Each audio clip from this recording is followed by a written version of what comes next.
Siang hari ini saya ketemu dengan orang-orang soleh. Amin. Saya amin molor tok. Amin. Amin. Insyaallah saya. Iya, solihah ya. Oh iya, ada solihah ya. Pojokan mengenai batik koyo Saskia Goti. Nggih. Alhamdulillah ketemu dengan panjenengan semua dalam keadaan sehat walafiat. Ini obrolan-obrolan santai mawon. Intinya kita mensyukuri nikmat Allah Subhanahu wa taala dan sebagai rasa syukur kita di bulan yang penuh barokah, bulan Rajab yang merupakan bulan haram ini ya. Jadi Allah Subhanahu wa taala menjadikan Rajab ini termasuk bulan yang istimewa. Di surah Taubah 36, inna iddatash shuhuri 'indallahi 12 syahrun fi kitabillah. Yauma khalaqas samawati wal ardh minha arba'atun hurum. Jadi ada 12 bulan.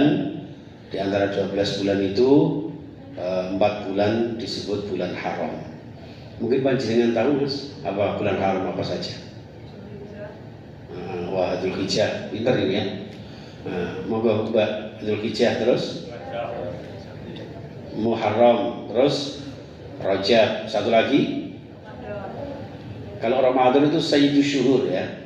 Ramadan itu bulan istimewa, spesial. Bulan apa? Bulan Dzulqa'dah, atau Dzulqa'dah. Jadi the real of year itu adalah tahun Islam, di mana tahun itu disebutkan di Al-Qur'an. Walaupun secara spesifik tidak disebutkan 12 semuanya, tapi 4 bulan haram yang disebutkan oleh Allah secara khusus itu menunjukkan bahwa mulai Muharram sampai Dzulhijjah itu riwayatnya sahih. Cuman sayangnya kadang-kadang kula jenengan ndak pate apal bulan Islam, bulannya sendiri. Sama tempat saya juga begitu, lebih hafal bulan-bulan nasional. Kenapa? Karena terkait dengan minal amplopi wal bayaran. Jadi ya wajar ya Pak ya. Januari, Maret, April, Juni, Juli, Yulah gitu ya. Nek sasi Islam kadang-kadang mboten paham Pak. Saya sering kalau tanya emak-emak itu, sebutkan bulan Islam. Ngoten niku malah suro, terus Safar, terus mulut, bakdo mulut. Mulutnya siapa? Ya. Wah, gitu. Tapi itu juga tidak disalahkan 100% jamaah sekalian. Karena apa? Karena orang sepuh kita dulu, para wali, para ulama, para kiai, itu ketika memasukkan Islam itu dengan cara yang sangat halus, tidak dengan cara kekerasan, tidak dengan cara marah tapi ramah.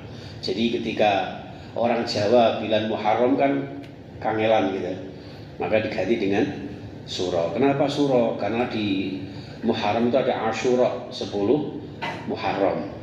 Lah wong Jawa muni Asyura ora patek fasih dadine Suro. Orang Jawa itu kan gitu, Pak. Muni ya Hayyu ya Qayyum dadi ya kayuku ya kayumu. Makanya alasan tak kabeh terus banjir bandang ya ngono iki. Gara-gara wiritan ya kayuku ya kayumu. Wiritan itu loh Pak, enggak ngerti maknane. Ya Allah ya Qadim, ya Allah ya Qadim. Lah jenengan fasih, wong Jawa biyen gak iso ya Allah ya Qadim, ya Allah. Lah jeneng kiai desa Pak diundang nang Koramil. Wiritane ya Allah ya Qadim, ya Allah ya Koramil protes. Kene kok Qadim ae Pak Yai. Koramil kapan? Kiane gendeng pisan. Ya Allah ya Qadim, ya Allah ya Koramil, ya Allah ya Qadim. Itu gara-gara lidah Jawa. Bismillah itu dadi semelah gitu. Usolli fardhu subhi rakaataini dadi rakaat ngatemi ngono. Itu orang Jawa. Makanya Suro, Safar dadi Safar, Rabiul Awal dadi Maulud. Kenapa? Ada Maulid Nabi. Ngoten niku kudu ngerti sangkan paraning namine bulan itu. Kalau jenengan syukur-syukur pokoknya melok norok bontek ya nderema kan. Gitu. Dadine Suro, maknane seje dadine, salah persepsi. Suro akeh beboyo, akhirnya gak ono sing wani digawe gitu. Padahal Muharram sasi apik, Pak. Gara-gara sasi Suro gak ono wani digawe. Termasuk kiai gak ono tanggapane. Blas. Tapi opo sasi besar gitu, sing buah sampai kentekan duwe. Saking akeh wong digawe. Nah ini salah persepsi, salah asumsi. Maka mindset kita seluruh bulan Islam adalah bulan yang baik. Apalagi bulan-bulan haram. Bulan haram itu satu sisi secara etimologi maknanya adalah dimuliakan Allah.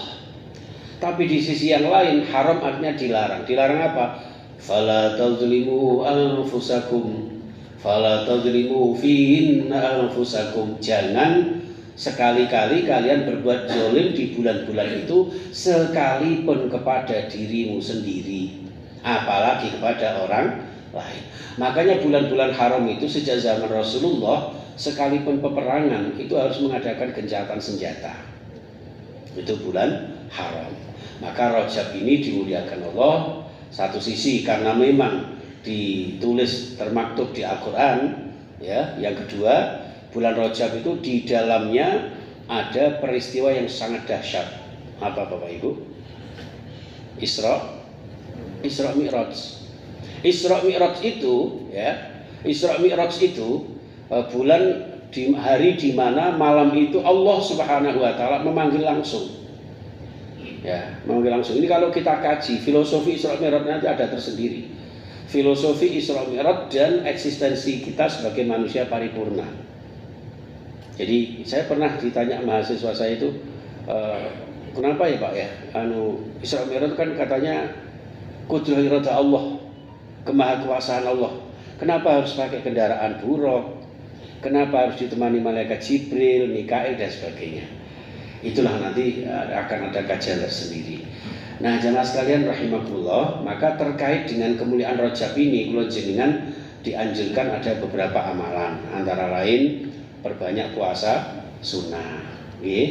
Walaupun secara sahih memang tidak ada hadis yang menyebutkan puasa khusus Rajab. Yang ada adalah puasa mutlak terkait dengan memuliakan bulan haram. Tapi ada di dalam kitab Ad-Daruqutni itu disebutkan ada beberapa fadilah puasa Rajab. Monggo jenengan yang mau menunaikan. Yang kedua, perbanyak sholat sunnah, tahajud, duha yang biasanya tidak mengerjakan. Kalau puasa sunnahnya mungkin tidak khusus Rajab, nuwun sewu, bulan jenengan yang biasanya tidak puasa Senin Kemis gitu. Dan mungkin bisa dimulai Rajab ini puasa Senin Kemis. Itu umpama jenengan mertamu ke rumahnya direktur hari Senin gitu gitu. Ngapunten Pak, saya baru nyenen gitu. Tidak apa-apa. Kalau pas dino Kemis, ngapunten saya nembe kalau kok ngemis. Jadi artinya ini jemaah sekalian. Nah, kemudian perbanyak zikir dan doa, perbanyak tilawah. Sampai ada doa khusus yang diajarkan Rasulullah, hadisnya hasan. Ya, tidak dhaif tapi hasan. Mungkin panjenengan sudah hafal mungkin nggih. Apa doanya masuk Rajab? Mbaknya hafal, Mbak? Allahumma barik lana fima razaqtana. Geragas kabeh. Apa doanya? Allahumma barik lana fi Rajab. Terus wa Sya'bana wa ballighna Ramadan. 3 bulan terangkai jadi satu dalam doanya Rasulullah. Kenapa? Karena Rajab ini bagaikan menanam, Sya'ban bagaikan merabuk, dan Ramadan memanennya. Dengan harapan, ya Allah berkahi kami di bulan Rajab, di bulan Sya'ban, balighna Ramadan, sampaikan usia kami sampai ketemu dengan bulan suci Ramadan. Kiai saya menyebutkan yang baca doa ini, Bapak Ibu, itu diberikan panjang umur, setidak-tidaknya ketemu Ramadan. Ketemu Ramadan. Jangan sampai Ramadan yang waktunya memanen ini Allah memanggil duluan kula jenengan. Tapi insyaallah jenengan panjang umur kabeh nggih. Sehat kabeh. Kok tak dongane muga-muga pegawai BNI Geraha Pangeran ini sing rajin ngaji insyaallah panjang umurnya. Nek perlu aja mati nglusungi iki. Tapi ngene, yang penting umur yang barokah. Makanya dalam Islam itu tidak ada syariat ulang tahun, itu tidak ada. Walaupun juga enggak larangan secara mutlak ya enggak, karena khilafiyah. Jadi ulang tahun itu ya dalam Islam bukan panjang umurnya enggak, tapi umur yang barokah. Nuwun sewu, Gus Dur itu tidak seberapa sepuh, tapi nilai kenangan kebaikannya. Ibunda Kartini bahkan enggak sampai 30 tahun. Yai Wahid Hashim, ya kan? Dan para sesepuh kita. Bahkan Rasulullah sendiri ya hanya berapa tahun? 63 tahun. 62 tahun ya 2 bulan 22 hari itu Rasulullah sampai segitunya. Jadi umur yang barokah, termasuk antum ini masya Allah. Makanya saya tadi juga lupa mas, di lantai berapa ya? Ternyata di lantai 6. Kenapa kok di lantai 6? Ini ada filosofinya Pak. Ya kullu syai'in ibrah, segala sesuatu ada pelajarannya. Kenapa kok lantai 6? 6 itu dasar kehidupan kelonjengan rukun iman. Ada berapa? 6. Dasar kehidupan kelonjengan pondasi keimanan. Yang kedua, kenapa kok 6? 6 itu nampak santainya, nampak solihnya, nampak disiplinnya, ya, nampak rajin ibadahnya. Tur kita iyo nampak laparnya ini kayaknya. Makanya jangan lama-lama ya. Seperti itu. Nah, oleh karena itu saking hebatnya Isra Mi'raj ini, Allah mengkhususkan, menspesialisasikan Rasulullah untuk menjemput perintah salat. Nah, saking pentingnya perintah salat inilah maka menjadi eksistensinya Imaduddin sebagai tiang agama. Awwalu ma yuhasabu bil 'abdu yaumal qiyamati as-shalah. Pertama dan utama nanti dihisab dari kiamat adalah salat. Sehingga dipanggil langsung oleh Allah Subhanahu wa taala. Makanya satu-satunya ibadah di dalam Islam Bapak Ibu yang tidak ada toleransi itu hanya sholat. Zakat jika mampu kalau memenuhi haul dan nisabnya. Gitu. Puasa juga jika mampu. Haji pun demikian. Tapi kalau sholat, aqimus sholat, tegakkan sholat, baik dalam keadaan sehat maupun sakit, di rumah maupun di jalan. Ya bukan di tengah jalan maksudnya, di perjalanan dalam keadaan musafir. Sehingga di dalam fikih Islam itu dikenal dengan 3 aspek.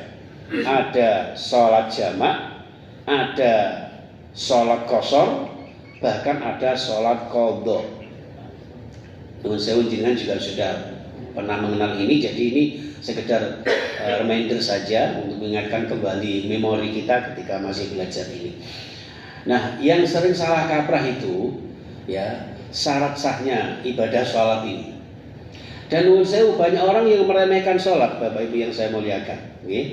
Jadi nek wis sepuh ngoten kadang-kadang apa nek loro-loron wis ora usah sholat, engko jadi kodok ambek anak putune.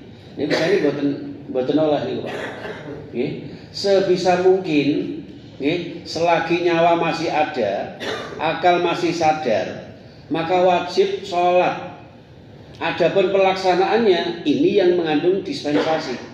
Secara teknis, kalau nggak bisa berdiri, apa? Boleh duduk. Kalau nggak bisa duduk, tidur ya kayak sholat mas. Tidur. Kenapa? Berbaring. Nek berbaring itu berarti posisi kepala di mana? Kok di bawah? di utara. Jadi posisinya kan menghadap kiblat, nggih. Nah, nek terlentang, kalau nggak bisa berbaring, terlentang itu baru kepala di sebelah timur. Oke, dikasih bantal agak tinggi begitu. Nanti rukuk sujudnya pakai kedipan mata atau menganggukkan kepala sedikit. Dan itu kadang-kadang wis digampangno wae wis ora usah salat gak apa-apa awake ringkih. Ndak boleh, Pak. Wudunya bagaimana? Ya wudunya ya dengan tayamum, Pak. Tayamum, so'idan. So'id itu yang ada di sini ini so'id, Pak. Ini panjenengan di pesawat, di kereta api, di bis, di mobil itu banyak so'id itu. So'id itu mirip dengan turab, lebih lembut lagi. Tapi bukan pasir. Kalau biar ngaji fikih, tayamum adalah pengganti wudu. Nek wudu pakai air, kalau tayamum pakai apa? Debu. Jangan pakai pasir, Pak. Kalau nate Mas Firdaus, nderekaken zarah wali, ana emak-emak niku sing nggawa pasir sak kresek. Sen nggo apa, Bu? Damel tayamum, Pak Yai. Anggapannya karena penggantinya wudu, akhirnya apa? Asumsinya ketika tayamum pun pakai kumur, pakai embas, nggak bisa kita bayangkan, nggak bahaya. Jadi ini salah kaprah menerangkan syariah. Makanya harus utuh Bapak Ibu. Nuwun sewu, tayamum sangat diringankan. Cukup tempelkan telapak tangan kita di tempat di hadapan kita yang bisa kita tempelkan, walaupun di dalam ruangan. Terus lalu kalau debunya agak tebal ya dikipas-kipasin, kalau enggak ya udah langsung diusapkan di muka. Dan enggak harus rata. Termasuk mengusap tangan tidak harus pakai siku, enggak harus sampai siku, cukup di pergelangan. Walaupun sebagian pendapat Imam Syafi'i itu menyampaikan kalau bisa sampai siku, seret begini sampai begini. Tapi tidak wajib rata, yang penting terkena. Itulah bedanya mengusap dengan membasuh. Sama dengan mengusap kepala, sama jangan menyiram kepala iso bundas kabeh. Karena mbak-mbak dikai jilbab terus kabeh, dikira mari junub ya. Nah itu. Oleh karena itu tayamum diperingan sama Allah sehingga niatnya pun nawaitu tayammuma listibahatis sholat. Satu tayamum hanya untuk satu kali sholat wajib. Kalau sholat sunnah boleh lebih dari satu. Nanti ketika mau sholat lagi tayamum lagi. Oh gampang aja kok. Kan gitu.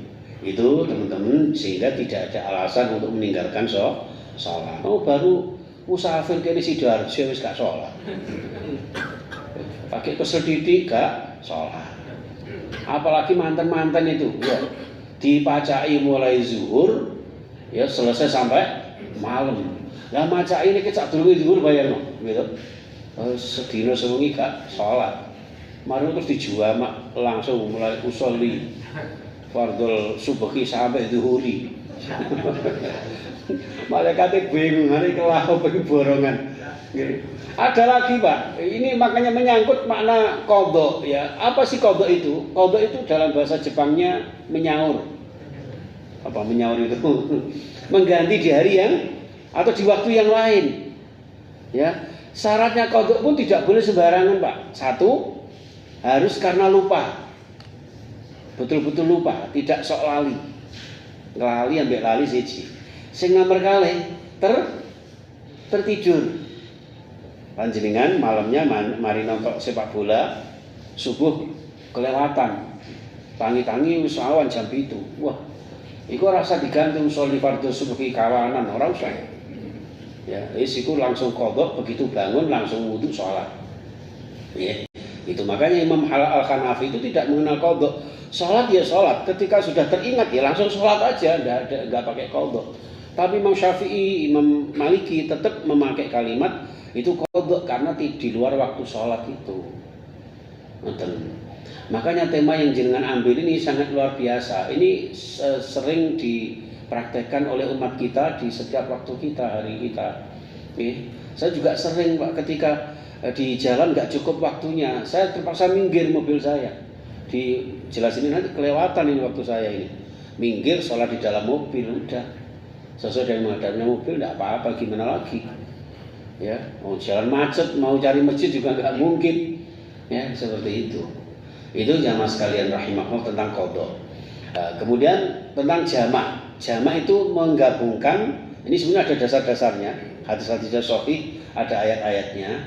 Tapi karena waktu siang ini kan tidak lama ya Pak ya, jadi ada so'imah. Ya, kalau jangan kan isoma, istirahat, sholat, makan. Kalau saya tak balik so'imah. Kenapa so'imah? Sholat, istirahat, makan. Sholatnya dulu kan so'imah ya. Sholat, istirahat, makan. Ya, makan ya monggo lah warkop atau apa gitu. Silakan. Makanya jangan lama-lama. Kalau perlu cukup sekian ini.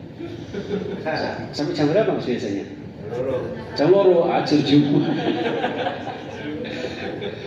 Badan nggih anu nih. Jadi saya singkat-singkat aja, dalil-dalilnya tidak perlu saya sampaikan, tapi intinya itu insya Allah yang saya sampaikan ini berdasarkan hadis sahih, berdasarkan ikhtilaful ulama, dan juga berdasarkan fikih syariah. Oke. Jamak itu menggabungkan antara sholat fardu satu dengan yang lain, tapi waktu tertentu, sholat tertentu, zuhur sama asar, maghrib sama isya. Niku wis pakem gandengane Pak. Tidak boleh jenengan gabungke antara maghrib sama isya sama subuh, tidak boleh. Atau asar sama maghrib, tidak boleh. Apalagi asar sama isya malah mencetat. Iya, sholatnya asar dicampur maghrib. akhirnya niatnya diganti usolli fardhul syarib. Itu tidak boleh, zuhur sama asar.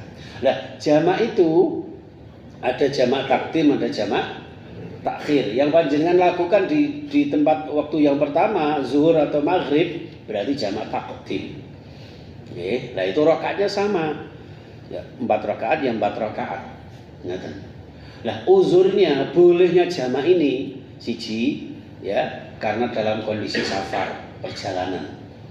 Yang kedua, dalam kondisi betul-betul ada uzur, apalagi ada bencana. Nah, uzur inilah yang termasuk panjenengan ketika ada satu resepsi yang tidak mungkin ditoleransi karena seumur sekali, maka para ulama ada yang membolehkan. Oke, jadi misalnya mbak-mbaknya ini dibacai zuhur gitu ya, dihias zuhur gitu, segera sholat jamak takdim zuhur. Nanti karena sampai malam, berarti malamnya jamak takhir maghrib sama isya. Itu ada yang membolehkan seperti itu. Ya, itu jamak. Kemudian ada qashar. Kalau qashar ini syaratnya harus safar marhalata ini, 2 marhalah. 2 marhalah ini kesepakatan ulama antara 80 sampai 90 km. Nih, Imam Hambali malah 88, ada yang 85. Tapi Imam Syafi'i mengambil jalan tengah antara 80 sampai 90 km. Baru boleh qashar. Ya, sebagian pendapat juga menyampaikan bahwa yang namanya musafir itu ya pokoknya luar kota. Jadi jenengan mriki dugi waru niku wis oleh jamak qashar. Ya apa ya? Jadi malaikat cek nemen.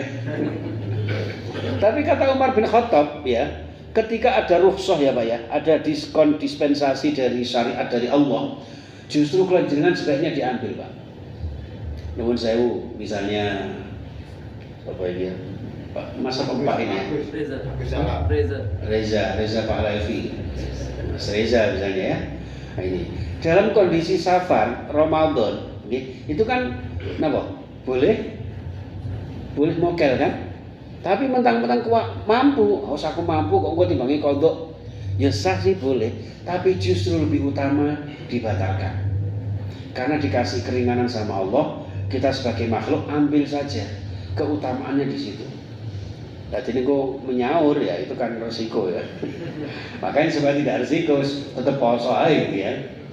Itu seperti itu. Jadi ada keringanan-keringanan dari Allah itu lebih utama diambil saja. Kata Umar bin Khattab, betapa sombongnya seorang muslim, seorang hamba yang ketika dikasih dispensasi tidak diambilnya. Seperti itu jamaah sekalian. Maka termasuk jamak qashar. Ada juga jamak qashar sekaligus ya Pak ya. Nah qashar itu kan apa itu artinya? Ringkas. Yang boleh diringkas hanya 4 rakaat Pak. Zuhur, asar sama isya. Maghrib gak boleh diringkas Pak. Sama ringkas maghrib Pak 1,5. Ya, apalagi subuh, mau sampai 1 rakaat. Jadi malaikat cek nemen ya. Jadi gitu. Yang 4 rakaat menjadi 2 rakaat. Yang sering saya lakukan, Bapak Ibu yang saya muliakan, karena sering perjalanan jauh itu ya, itu ya sekaligus jamak qashar, tidak apa-apa. Jadi saya niat jamak qashar, ya, zuhur sekali 2 rakaat, salam lalu asar 2 rakaat.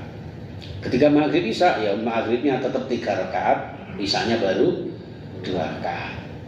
Ini keringanan dari Allah Subhanahu wa taala. Sudah dikasih keringanan inilah, maka tidak boleh kula jenengan meninggalkan sholat. Ya, asalkan ketika jenengan qashar jangan makmum dengan imam yang mukim seperti itu. Oke, itu jamaah sekalian rahimakumullah. Jadi secara ringkas, padat, yang bisa kami sampaikan seperti ini. Mungkin ada yang perlu disampaikan, monggo. Kemarin juga ada yang menanyakan terkait dengan bagaimana kalau orang yang sakit, orang yang sudah sepuh, masih normal, belum pikun, belum apa. Tapi beliau ini kan, nuwun sewu nggih, bahasanya itu beser ya. Terpaksa kan pakai apa? Nah, pakai pampers. Itu bagaimana Ustaz? Ya walaupun pakai pampers, kalau sekiranya bisa dilepas, dibersihkan monggo. Tapi kalau tidak, ad-darurah tubihul mahdzurah. Itu bagian dari darurat. Laksanakan saja sholatnya. Laksanakan saja sholatnya dalam kondisi bagaimana dia bisa membersihkan itu. Kalau tidak bisa, ya harus pakai kain bersih. Yang penting bersucinya dengan wudhu atau tayamum yang bisa dilakukan. Dan itu biasanya membutuhkan bantuan orang lain, putra putrinya dan sebagainya. Jadi luar biasa pentingnya sholat ini, jamaah sekalian. Dengan pembahasan ini menggambarkan bahwa tidak boleh kita meremehkan sholat. Kalau kita ingin diperbaiki kehidupan kita, maka perbaikilah sholat kita. Ya, seperti itu. Monggo, mungkin mas-mas atau mbak-mbaknya mau mengembangkan dalam bentuk pertanyaan, sharing-sharing sambil perkenalan, monggo. Silakan. Monggo Bapak. Tidak apa-apa Pak, monggo. Monggo. Mumpung ini kan bulan Rejab Pak ya, perintah turunnya sholat. Saya pernah dengar itu sholat itu bisa mencegah perbuatan keji dan munkar. Oke, betul ya. Tapi kalau kita lihat di TV di mana itu justru banyak penjahat-penjahat besar itu yang akhirnya sing wedok berhijab lah, sing lanang kublu anak. Dan saya yakin mereka pun juga melaksanakan sholat. Nah, korelasinya sampai di mana Pak? Apakah mereka itu tidak diterima sholatnya karena mungkin tawarohnya yang nggak benar, cara bersucinya, entah itu ketika dia jinabat atau melakukan wudhu, sehingga sholatnya tertolak kan gitu Pak, sehingga tidak bisa mencegah mereka untuk tetap melakukan perbuatan yang kecil. Itu matur nuwun. Sampun Pak. Nggih. Pak siapa namanya Pak? Bram Pak. Bram itu ya Bram. Aku bingung hati. Pak namanya sih kayak ini ya. Mu'awah. Mu'awah siapa ya? Oh, ngawur aja.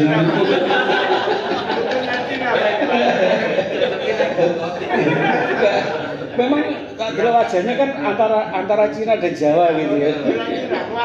Oh gitu ya. Masya Allah. Pak Bram atas nama. Jadi di dalam surah Al-Ankabut itu disebutkan aqimis shalah innas sholata tanha 'anil fahsya'i wal munkar. Kalimat aqimis shalah itu dalam bahasa Arab itu kan kalimat tunggal, mufrad. Berarti masing-masing pribadi berkewajiban yang namanya fardhu ain, tidak boleh diwakilkan. Terus aqimis shalah innas sholata, sesungguhnya sholat itu tanda. Ini yang berfirman langsung Allah loh, bukan sekedar asumsi, gitu. Bukan katanya, tapi Allah menegaskan jaminan dari Allah ketika orang itu menegakkan sholat, maka dijamin jauh dari perbuatan keji dan munkar. Lah realitanya, kenapa kok masih ada STMJ? Sholat terus maksiat jalan, ya kan? Duduk susu telur madu jahe ya. Iya, jadi sholatnya khusyuk, ya kan? Tadi disampaikan sholatnya khusyuk, tahlilnya kayak orang la ilallah, mulai ganti sandal. Ya, mau berangkatnya sandal jepit, mulai sandal klop, sandal apa itu? Sandal yang mahal itu. Ditanya sama ibunya, kenapa Pak sandalnya kok ganti bagus? Kata Pak Khozin yang ustadznya tadi itu, ambil yang baik-baik, tinggalkan yang buruk-buruk. Sandal kulis menjubat tak tinggal lagi sing api. Bukan itu. Jadi gini, bukan ayatnya yang salah, bukan berarti Allah ini tidak konsisten di dalam memberikan statement jaminan bahwa orang yang menegakkan sholat akan dijamin dia selamat dari perbuatan keji dan munkar. Atau juga bisa jadi seperti yang panjenengan sampaikan, ya, sholatnya bisa jadi nggak diterima. Walaupun secara syar'i Bapak Ibu, setiap ibadah apapun yang panjenengan sudah penuhi syarat rukunnya, secara syar'i formal insya Allah diterima. Sekedar menggugurkan kewajiban, menggugurkan hukum, tapi substansi makna hakikat sholat itulah yang kemudian belum bisa kita rasakan. Apa penyebabnya? Orang kita ya Islam gaya kopiah, ya gaya jubah, ya kan, ya harus jilbaban, bahkan cadaran dan sebagainya. Kok masih ada yang berbuat seperti itu? Monggo dilihat kalimatnya. Satu-satunya perintah Allah yang kalimatnya tegakkan itu hanya sholat. Bukan melaksanakan Pak, tapi menegakkan. menegakkan itu harus memenuhi kriteria. Satu, syarat rukunnya dipenuhi. Dua, sejauh mana kekhusyuan sholat kita.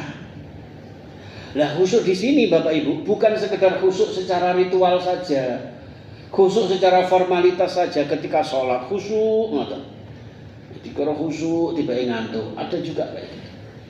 Sujud gak tangi-tangi, tiba seminar ngiri. Apa sing imam suwe gitu sholat rawat biasanya. Ya Pak ya. Seperti itu. Nah, tapi bukan itu. Khusyuk secara ritual harus nanti teraplikasi dalam kehidupan. Inilah yang terpenting. Kalau khusyuk ketika sholat, insya Allah lebih mudah. Pokoknya jenengan ngerti maknane. Khusyuk meluruskan hati, walaupun ini juga agak mudah juga, gitu. Kadang sholat itu godaan banyak. Golek kacamata lho angel Pak. Begitu takbiratul ihram lagi eling. Allahu akbar. Oh iya ndukur lemari. Kayak orang ajar. Loh kadang sering Pak, inspirasi apapun itu kadang-kadang itu malah terbersit ketika sholat. Ya. Ya, arepe masak lho gitu. Allah, engko masak apa ya? Ketika sholat. Ya, itu godaannya setan luar biasa. Makanya ketika mau sholat itu ada doanya, ya kan? Rabbi apa itu? Inni a'udzubika min hamazatis syayatin wa a'udzubika rabbi ayyahdurun. Dibaca itu sama surat An-Nas. Itu kemudian tahu artinya. Kalau jenengan membayangkan artinya, gerakannya dengan sempurna, insya Allah minimal bisa mengurangi kegelabiaran sholat kulon jenengan. Itu ketika sholat. Nah, yang penting lagi agar menyelamatkan dari perbuatan keji dan mungkar, harus diimplementasikan dalam kehidupan. Inna sholata kanat alal mu'minina kitaban mauquta misalnya. Sholat itu sudah ditentukan waktunya. Ini kan pelajaran kangge kula jenengan disiplin waktu. Gerakan tidak ada yang dikurangi, tidak ada yang dilebihkan. Rakaat zuhur 4 rakaat ya 4 rakaat, gak usah dikorupsi. Nah seandainya memahami itu berarti di luar sholat pun gak ada korupsi Pak. Wong pembelajarannya kita, loh ya sholat gak harus dikurangi. Mentang-mentang semangat subuh kok merong rakaat tak tambahin setengah rakaat gitu. Enggak ada. Jadi segitu ya segitu. Oleh karena itu orang yang benar-benar menegakkan sholat akan menjadi pribadi yang soleh ritual dan juga soleh sosial. Bermasyarakat, berbangsa, bernegara, berekonomi, berbisnis, ya menjadi apapun maka akan menjadi nilai-nilai khusyuk di dalam sholatnya itu. Nah maka dari itu kula jenengan harus ada di Al-Qur'an surah Al-Mu'minun nggih, alladzina hum fi sholatihim khashi'un, alladzina hum fi sholatihim daimun, sing langgeng, yuhafizun, menjaga, termasuk menjaga thaharahnya, nggih, menjaga kekhusyuannya, yang terpenting lagi menjaga amaliyah sholat dalam kehidupannya. Ngoten dados ora kok ketoke sholat tok sampai enten lho Pak sing sampai wireng bathuke, mbok digosok-gosokno rantai mbok piye. Ngono ku di luar sholat ya senengane ngrasani tangga. Enggak akur karo sedulur, enggak nyopo karo kanca, gitu. Enten sing model ngoten niku. Senengane ngelokno wong ae. Ngafir-ngafirno wong. Kaya swarga dikapling dhewe. Ngono ya ana sing model ngoten niku, Pak. Nah, kula jenengan semua kembalikan pada diri kita. Ibda' bi nafsi. Maka di akhir tahun ini, penghujung tahun 2025, ini juga tidak ada salahnya kula jenengan bermuhasabah. Selama 2025 ini amaliyah apa yang sudah kita lakukan atau justru sebaliknya. Jadi refleksi kita ini bukan sekedar amaliyah duniawiya saja, termasuk ibadah kula jenengan. Mosok gini-gini aja. Mosok sholat ya sholat tapi wujud ya wujud, gitu. Mbak-mbake sholat ya sholat tapi gosip ya gosip. Jangan. Harus dimaknai di dalam kehidupan kula jenengan.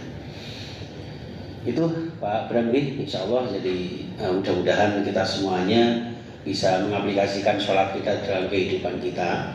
Makanya kalau ada orang yang seperti itu, kita juga nggak boleh menyalahkan. Iku nyatanya Islam yang ngono, nah, itu kan. Jadi tidak menyalahkan Islamnya, tidak menyalahkan ibadahnya, tapi salahkan kepada orang yang melakukannya itu. Ya seperti saya ini loh Pak, jenengan ndeloke kan koyo Pak Ustadz gitu ya. Jadi nang omahe biyen ya dodol-dodol bojone Pak.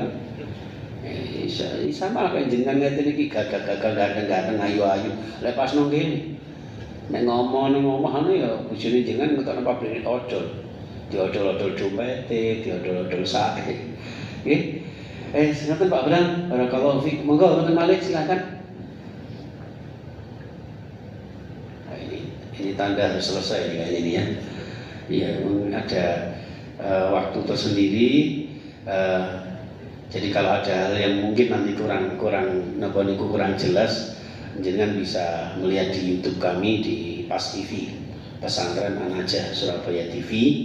Kami biasanya membuka komentar-komentar di situ untuk memfollow up kajian-kajian kita. Karena kalau waktu seperti ini Pak, karena juga sering saya di kantor-kantor itu, bahkan biasanya dibatasi Pak. Ada yang pokoknya setengah 1 harus selesai.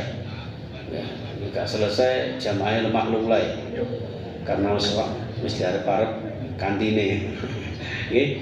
Saya kira itu mas-mas mbak-mbak yang dimuliakan Allah Subhanahu wa taala.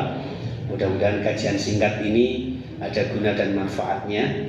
Ya, yang terpenting lagi adalah nilai silaturahmi kita di penghujung 2025 ini. Mudah-mudahan panjenengan semua diberikan tahun depan lebih baik lagi. Ya, baik ibadahnya, baik keluarganya, ya, baik rezekinya, dan insya Allah jenengan semua calon-calon surga. Amin amin ya rabbal alamin. Al-Fatihah. A'udzubillahi minasyaitonir rajim. Bismillahirrahmanirrahim. Alhamdulillahirabbil alamin arrahmanir rahim maliki yaumiddin. Iyyaka na'budu wa iyyaka nasta'in ihdinas siratal mustaqim siratal ladzina an'amta 'alaihim ghairil maghdubi 'alaihim waladdallin. Amin. Bismillahirrahmanirrahim. Allahumma shalli ala Muhammad wa ala alihi washabihi ajmain. Ya Rahman ya Rahim. Engkau yang maha pengasih, tak boleh kasih, yang maha penyayang, tak pandang sayang. Surah limpahkan rahmat-Mu kepada kami, kepada seluruh jamaah, khususnya yang ada di BRI Gerah Pangeran ini, dan seluruh pemirsa dimanapun berada ya Allah, yang bisa mengikuti kajian ini. Berkahi hidup kami, berkahi rezeki kami, berkahi keluarga kami, lancarkan segala usaha kami, lapangkan rezeki kami, sembuhkan segala sakit kami, sehat walafiat sekeluarga kami.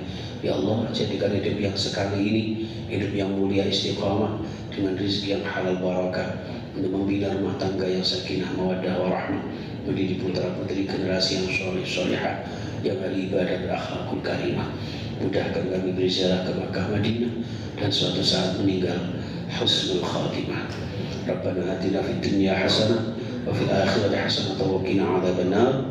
Wa sallallahu ala sayyidina Muhammadin wa alihi wasallam. Walhamdulillahirabbil alamin. Saya usul nuwun pangapunten barangkali kepanjangan jenengan keringgingan.